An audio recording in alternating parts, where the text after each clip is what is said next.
Hi, I'm Chris Woolf, author of Bumbling Through the Hindu Kush, a memoir of fear and kindness in Afghanistan.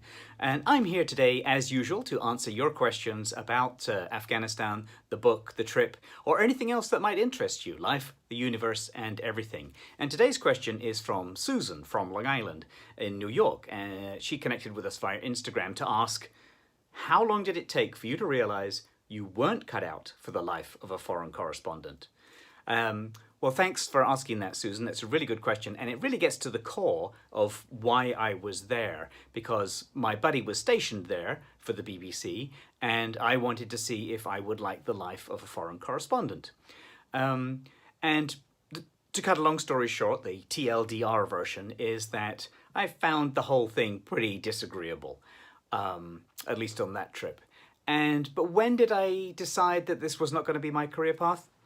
It actually took a couple of years for me to fully accept this was not the way I wanted to live my life, and another trip to Africa, which was distressing for other reasons.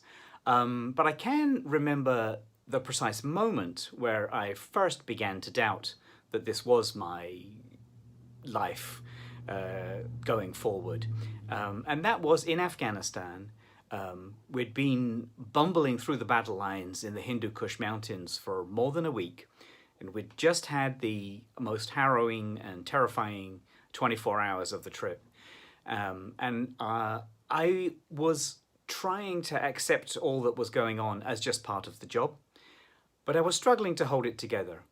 And then we ran into one of these massive military fuel convoys, and our driver is in a hurry, we're in a hurry, so we don't stop him. So he's overtaking these gas tankers one at a time at a furious clip.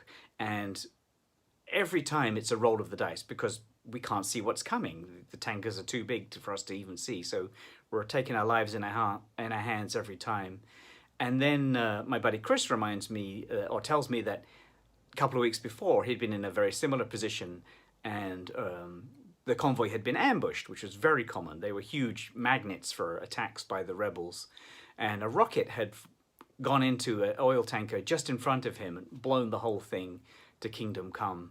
And it was at that moment, while he was being so nonchalant about it, like it was such a routine part of his life, that I came to think, I'm not sure that this life of adrenaline and fear, constantly never knowing what's coming next, is one I really want.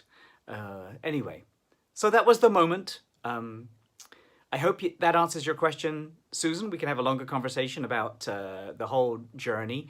But if anyone else has a question, feel free to pop it in the comments, or find us on Twitter or Facebook. And don't forget to sign up for the mailing list, so that you can get the latest on the book, Bumbling Through the Hindu Kush. Thanks for joining us.